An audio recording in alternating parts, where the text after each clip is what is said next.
Bună ziua din nou, bine ați venit din nou pe canalul meu. Bună ziua tuturor apicultorilor, bună ziua dragilor urmăritori. Astăzi vreau să vă arăt ce zbor am la fânați.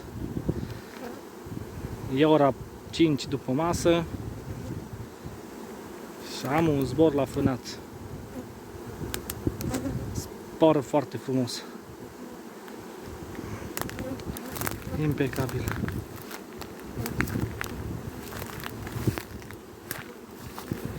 Toată lumea mi-a zis să vreau să văd ce camion ai, vreau să...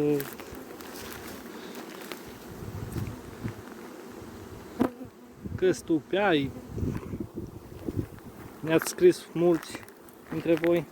Și astăzi vreau să vă arăt un video cu camionul și cu... și ce zbor am la fânați. Mercedes Atego din 2002.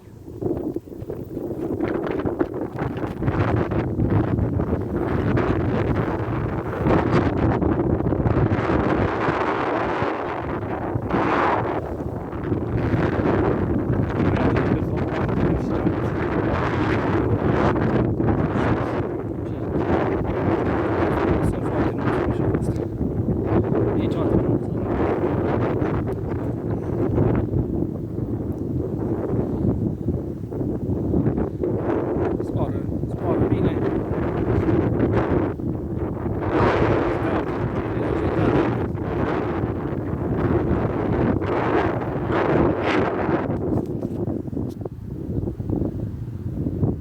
Vom vedea în următoarele zile ce va fi.